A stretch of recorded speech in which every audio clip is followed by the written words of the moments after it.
जी अस्सलाम वालेकुम, क्या हाल है सब लोग? खैरियत से। आज 9 मई है और पूरे पाकिस्तान के अंदर इसे सहने के तौर पे मनाया जा रहा है।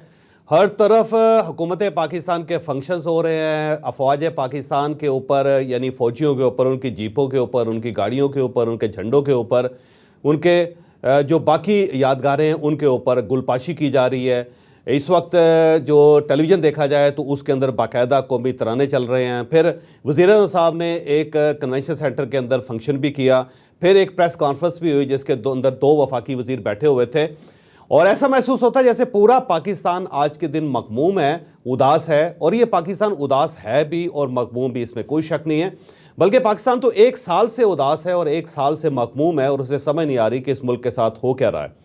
लेकिन इस सारे जो कार्रवाई है, जो सारे जो फंक्शंस हैं, सारे जो मामलात हैं जो हुकूमत कर रही है, जो रियासत कर रही है, जो प्रेस कॉन्फ्रेंसें कर रही है, जो प्रेस ब्रीफिंग्स दे रही है, जो डॉक्यूमेंट्रीज बना रही है, जो वीडियोस बना रही है, जो झंडे लहरा रही है, ये सब कुछ करने के बावजूद अवाम सिर्फ एक सवाल पूछ रही है इनसे। अवाम ये पूछ रही है, भाई साहब ये जो कुछ हुआ था ये आपके साथ हुआ था और आपकी मौजूदगी में हुआ था और आपने 1 साल में उस पर किया क्या? सवाल तो ये है। बल्कि ये जितने फंक्शन इस वक्त गवर्नमेंट कर रही है, मेरा ख्याल है इतने फंक्शन आवाम को करके गवर्नमेंट को ये बताना चाहिए कि भाई साहब आपकी जिम्मेदारी फंक्शन करना नहीं था। आपकी जिम्मेदारी ये नहीं थी कि 1 साल के बाद आप एक बरसी नमा एक यादगार मनाएं और उसके बाद आप प्रेस कॉन्फ्रेंस करके पूछें कि जो लोग 9 मई के अंदर मुलव्वस थे उनका हिसाब होना चाहिए और उनसे पूछना चाहिए कि उन्होंने ये क्यों किया। तो ये आपका फंक्शन नहीं है। आप इसके लिए तो लोगों ने आपको ना इलेक्ट किया है, ना आपको भिजवाया, और ना लोग आपको इसलिए तनख्वाह दे रहे हैं, ना लोग आपको इसलिए सलाम कर रहे हैं, ना लोग आपको इसलिए अप्रिशिएट कर रहे हैं कि जनाब आपने वाह वाह क्या काम किया आपने साल में। ये वजह नहीं है। मैं यहाँ पे 2 वाक़या सुनाता हूँ और फिर उसके बाद फिर आगे बढ़ते हैं। वो एक ट्रेन जा रही थी किसी जगह पे और उसमें से एक मुसाफिर उतरा और सामने से वो पकौड़े ख़रीद रहा था स्टेशन पे, और वहाँ पे उसकी तू तकार हो गई दुकानदार के साथ। तो जब तू तकार हो गई तो बाकी दुकानदार भी इकट्ठे हो गए और उन्होंने पकड़ के उसको फेंटा लगाना शुरू कर दिया। तो अच्छा भला मोअज़्ज़ज़ आदमी था, कपड़े फट गए, खून निकलना शुरू हो गया, तो बड़ा बुरा हाल हो गया उसका। और जब मुकम्मल तौर पर बुरा हाल हो गया तो इस दौरान ट्रेन ने चलना शुरू कर दी। जब ट्रेन चल रही थी तो उन दुकानदारों ने उसे उठाया और उठा के उसको डिब्बे के अंदर फेंक दिया। अब ट्रेन चल रही है, वो साहब उठ रहे हैं, उन्होंने अपने कपड़े झाड़े, देखा कि कपड़े फटे हुए हैं, कोट फटा हुआ है, कमीज़ फटी हुई है, खून लगा हुआ है और साथ साथ मिट्टी भी लगी हुई है और हर तरफ से चोटें जो उसका निशान भी हैं। तो वो शर्मिंदा से होकर बैठने लगा कुर्सी पे। तो सामने जो एक बंदा था उसने कहा कि भाई साहब आपके साथ बड़ी बुरी हुई है स्टेशन पे, ऐसा होना नहीं चाहिए था। तो वो थोड़ा सा सोचा, उसने सोच के कहने लगा, भाई साहब ये तो कुछ भी नहीं है। जो मेरे साथ पिछले स्टेशन पे हुई थी वो तो इससे भी कहीं आगे की थी। वहाँ लोगों ने सिर्फ फेंटा नहीं लगाया था बल्कि मेरी नाक भी रगड़ी थी। ये तो उसके मुकाबले में कुछ भी नहीं है। इसी तरह एक लड़का था, वो भाग रहा था किसी जगह, नौजवान आदमी था, बड़ा मजबूत कद काठ वाला, 6 फुट का कद था उसका और इतने बड़े बड़े डोले उसके। तो वो भाग रहा था तो लोगों ने पूछा, भाई किधर जा रहे हो, क्यों भाग रहे हो? तो उसने कहा, जी पिछले चौक में अब्बा जी को जूते पड़ रहे हैं और मैं अपनी इज्जत बचा के भाग रहा हूँ। ये 2 वाक़यात नहीं है, लतीफ़े हैं। और उसके साथ साथ जो पाकिस्तान का इस वक्त सिनेरियो है उसको ये पूरी तरह इसकी नुमाइंदगी करते हैं कि जनाब मसला ये है कि आपको जूते पड़ गए और आज 1 साल गुजरने के बाद भी आप दौड़ लगा रहे हैं और कह रहे हैं कि जी अब्बा जी को जूते पड़ रहे थे, हम तो अपनी इज्जत बचा रहे हैं। और आपने जिन लोगों के साथ ये हुआ उसको अब्बा जी बना के उसको चौक पे छोड़ के आप दुड़की लगा रहे हैं और प्रेस कॉन्फ्रेंस कर रहे हैं। और सेम इसी तरह अगर आप दूसरे एंगल से देखें तो हमारा नैरेटिव ये है कि ये तो कुछ भी नहीं जी, 9 मई जो हमारे साथ इससे पहले हो चुका है ना, आप उस पर तवज्जो दें। जब आप उस पर तवज्जो देंगे तो आपको महसूस होगा कि हमारे साथ तो कुछ हुआ ही नहीं है, ये तो कुछ भी नहीं है। अब इस चीज़ को दोनों को साइड पर रखें और स्टेट से पूछना चाहिए और हुकूमत से पूछना चाहिए। सबसे पहले गवर्नमेंट से पूछते हैं कि जनाब आपकी गवर्नमेंट थी उस वक्त, आप पीडीएम ज़ाहिर उस वक्त आपकी हुकूमत थे, आपके होते हुए इतना बड़ा सानिया हो गया और उसमें ना पुलिस ने रोका किसी को और ना सिविल एडमिनिस्ट्रेशन किसी जगह नज़र आई पाकिस्तान के अंदर। और इवन ये लोग चलते हुए कोर कमांडर लाहौर के घर के सामने पहुंच गए और पुलिस वहाँ से गायब हो गए। और वहाँ पे जिन लोगों ने सिक्योरिटी करनी थी, जिन लोगों ने कोर कमांडर के घर को बचाना था, वो भी चले गए वहाँ से। सिर्फ वहाँ पे कोर कमांडर बच गए, उनकी बेगम साहिबा बच गई और उन दोनों ने ना सिर्फ गेट खुलवाया बल्कि सब लोगों को बुलवा के ड्राइंग रूम में बिठा के चाय पिलवाने की ऑफर भी की और उनके साथ डायलॉग भी वो करते रहे। इस दौरान उन्होंने आग लगानी शुरू कर दी तो कोर कमांडर और उनकी फैमिली भी वहाँ से निकल गई और पूरा जिन्ना हाउस जल के राख हो गया। और आज भी जब वहाँ पे जाते हैं लोग तो ऐसा लगता है कि किसी जंग का शिकार हो गया था ये घर, इसके ऊपर बमबारी हुई थी। आज भी 1 साल बाद हुए। उस वक्त जो पूरी एडमिनिस्ट्रेशन और जो पुलिस का जो फेलियर था, जो गवर्नमेंट के स्ट्रक्चर का फेलियर था, 1 साल गुजरने के बाद भी आज तक हमने उस पर सवाल नहीं उठाया। फिर उसके अलावा आप देख लें GHQ के ऊपर क्या हुआ, फिर मियाँवाली के अंदर क्या हुआ, फिर खैबर पख्तूनख्वा के, और यानी आप ये इससे अंदाज़ा लगाइए कि 1 साल गुजरने के बाद भी मैं जर्नलिस्ट होते हुए जिसने ये सारी चीज़ें कवर की हैं, सारे वाक़यात होने वाली जगहों के नाम आपको नहीं गिनवा सकता। मुझे सिर्फ इतना पता है कि फैसलाबाद के अंदर ISI के दफ्तर के ऊपर हमला हुआ था, डिटेल मुझे भी याद नहीं है 1 साल गुजरने के बाद।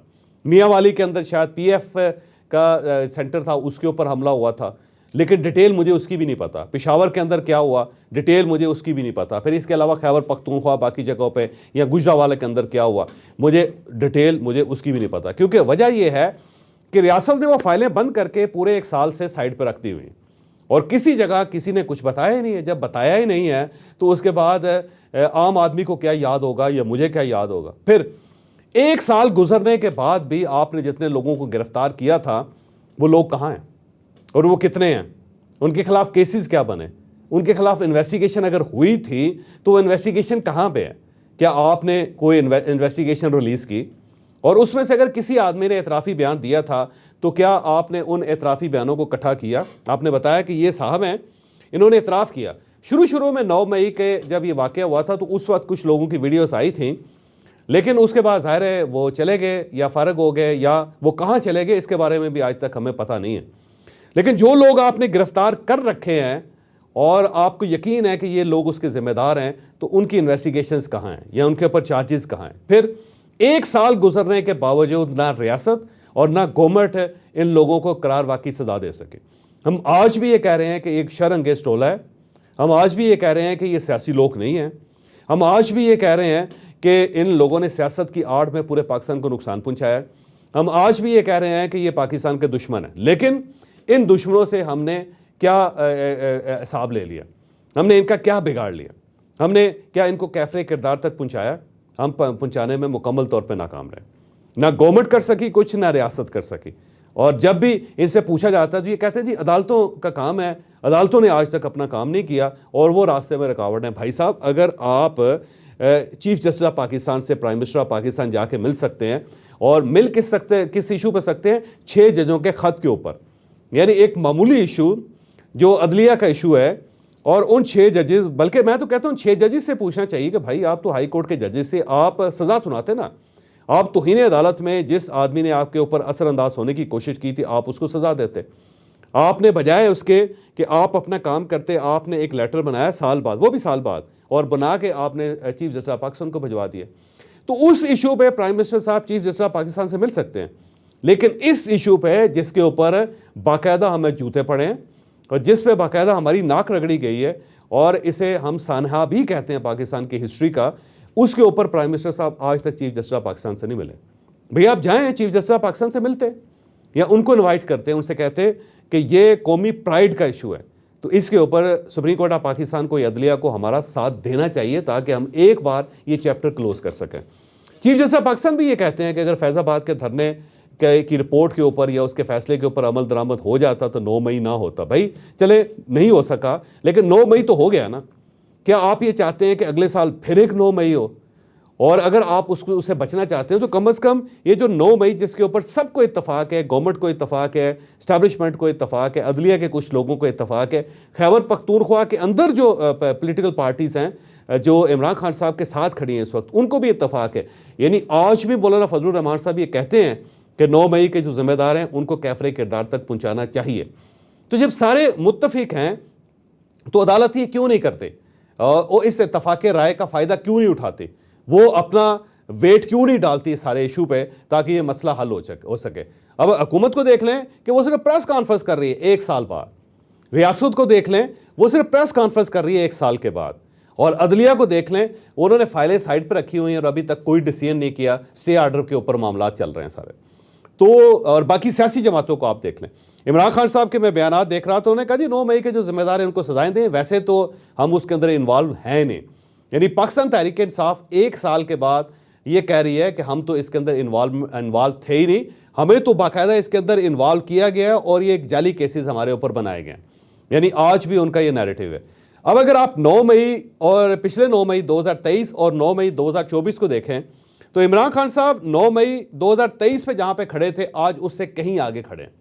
अब तो वो बराह रास्त दुनिया के बड़े अखबारात के अंदर मज़ामीन भी लिख रहे हैं और ये भी कह रहे हैं कि आसिम मनीर साहब, जनरल आसिम मनीर साहब जो हैं वो मेरे खिलाफ हैं, वो मेरे दुश्मन हैं, वो मुझे नुकसान पहुंचाना चाहते हैं, मेरी बीवी को कत्ल करना चाहते हैं। यानी वो इस लेवल पे चले गए हैं। और आज भी जो उनका ऑफिशियल पेज है उसके ऊपर यूनिफॉर्म्ड में ऑफिसर्स की तस्वीरें लगा के उनकी तजलील की जा रही है। लेकिन रियासत जो है वो तमाशा देख रही है, वो पहले भी देख रही है 2023 में भी और अब 2024 में भी देख रही है। और इसके साथ साथ आप ये देखें कि इमरान खान साहब ने जब 8 फरवरी का इलेक्शन लड़ा तो वो पहले से ज़्यादा ताकतवर होकर वापस आए हैं और ना सिर्फ उन्होंने ज़्यादा वोट लिए, उन्होंने कौमी असम्बली में ज़्यादा सीटें ली, बल्कि उन्होंने खैबर पख्तूनख्वा में 2/3 मेजॉरिटी के साथ गवर्नमेंट बनाई। और उसके साथ साथ मौलाना फजलुर रहमान साहब ये कह रहे हैं कि जी आवाम ने 9 मई का जो नैरेटिव है उसे ख़त्म कर दिया, उसे ज़ाइल कर दिया, उसे रिजेक्ट कर दिया। और इमरान खान साहब खुद भी ये कह रहे हैं कि 9 मई का जो नैरेटिव था वो तो गया जी, वो तो हमने हवा में उड़ा दिया। यानी इमरान खान साहब को देखें कि इमरान खान साहब पहले से ज़्यादा ताकतवर हैं और वो आज बाकायदा स्टेट की आंखों में आंखें डाल के कह रहे हैं कि जनाब हाँ जी बताएं ज़रा, हमने तो ये किया ही नहीं और जुडिशल कमीशन बनाना तो बनाएं। और वो ये पूछ रहे हैं कि जो CCTV कैमराज थे वो किसने बंद किए थे वो भी लेके आए, उसकी फुटेजेस भी लेके आए। तो इमरान खान साहब तो डट गए और पहले से ज़्यादा उनका कद जो है वो बड़ा हो गया, बल्कि 20 फुट के वो इमरान खान साहब अब हो चुके हैं। और मेरा नहीं ख्याल कि अब रियासत उनको हाथ लगाने की गलती करेगी या मज़ीद उनको टाइट करने की कोशिश करेगी। तो ये है अलमिया। और इसको भी आप साइड पर रख दें तो वो तमाम लोग जिनके खिलाफ आपने केसेस बनाए थे वो आज कहाँ हैं। बस अली अमीन गंडापुर साहब के ऊपर 22 मुकदमात थे। उन मुकदमात के बावजूद अली अमीन गंडापुर साहब ने इलेक्शन लड़ा और इलेक्शन लड़ने के बाद वो चीफ मिनिस्टर हैं और वो आज भी ज़मानत के ऊपर हैं। तो 1 साल में रियासत ने उनका क्या बिगाड़ लिया और अब तो रियासत बल्कि उनको सल्यूट भी कर रही है। अब अगर अली अमीन गंडापुर साहब के ऊपर केसेस गलत थे तो सवाल ये है कि गलत केसेस किसने बनाए, और अगर वो केसेस ठीक थे तो फिर अली अमीन गंडापुर साहब ने इलेक्शन कैसे लड़ लिया, अली अमीन गंडापुर साहब चीफ मिनिस्टर कैसे बन गए, और अली अमीन गंडापुर साहब इस वक्त रियासत को धमकियां क्यों दे रहे हैं कि जी हम इस्लामाबाद के ऊपर कब्जा कर लेंगे। फिर उमर अयूब साहब, वो उनके ऊपर भी 22 बल्कि 23 मुकदमात थे और वो रोपोश रहे पूरा 10.5 महीने। और उस रोपोशी के आलम में वो लोगों से मिलते भी थे, लोगों को फ़ोन भी करते थे, उनके नाम से लेटर भी जारी होते थे पाकिस्तान तहरीक इंसाफ के, लेकिन स्टेट उन तक नहीं पहुंच सके। फिर उन्होंने इलेक्शन लड़ा, इलेक्शन लड़ने के बाद वो कौमी असम्बली आए, कौमी असम्बली आने के बाद अब वो अपोजिशन लीडर हैं और आज वो DG ISPR से सवाल कर रहे हैं कि आप कौन होते हैं जी ये बात करने वाले कि जी कोई मुज़ाकरात नहीं हो सकेंगे, कोई डील नहीं हो सकेगा, आप आखिर हैं कौन। ये उमर अयूब साहब पूछ रहे हैं आपसे, और हमने उमर अयूब साहब का क्या बिगाड़ लिया। अब अगर उनके खिलाफ भी केसेस गलत थे तो ये गलत केसेस क्यों बने थे, और अगर सही थे तो फिर उमर अयूब साहब इलेक्शन लड़के आज अपोजिशन लीडर क्यों हैं, और क्यों वो स्टेट की आंखों में आंखें डाल के पूछ रहे हैं कि जनाब आप होते कौन हैं। फिर आप शहरयार अफरीदी साहब को देख लीजिए, जो DG ISPR ने अपनी एक वीडियो चलाई थी, उस वीडियो के अंदर शहरयार अफरीदी साहब का क्लिप लगाया था कि हम GHQ ज़रूर जाएंगे। यानी देखें ना, 3 क्लिप लगे उसके अंदर। इसका मतलब ये हुआ कि आप शहरयार अफरीदी साहब को सीरियसली जिम्मेदार समझते हैं 9 मई के इशू का। लेकिन वो शहरयार अफरीदी आज ना सिर्फ कौमी असम्बली का हिस्सा हैं बल्कि वो टेलीविज़न पे बैठ के मुसलसल गुफ्तगू भी करते हैं और ये भी कहते हैं जी कि अगर हमने डायलॉग करना हो, अगर हमने डील करनी हुई तो हम किसके साथ करेंगे, हम आर्मी चीफ के साथ करेंगे, DG ISI के साथ करेंगे। यानी अब शहरयार अफरीदी साहब का ये पोजीशन है। फिर शानदाना गुलजार साहबा का क्लिप लगा कि अगर इमरान खान नहीं तो पाकिस्तान नहीं। अगर आपने क्लिप लगाया तो इसका मतलब ये हुआ शानदाना गुलजार को भी आप जिम्मेदार समझते हैं, लेकिन शानदाना गुलजार दोबारा MNA हैं और वो बाकायदा टेलीविज़न पे बैठ के और पार्टी के अपने फंक्शंस पे बैठ के बात कर रहे हैं। फिर उसके अंदर मुराद सईद साहब का क्लिप लगा कि आपको बताया गया था कि कहाँ कहाँ आपने पहुँचना है तो पहुँचे आप।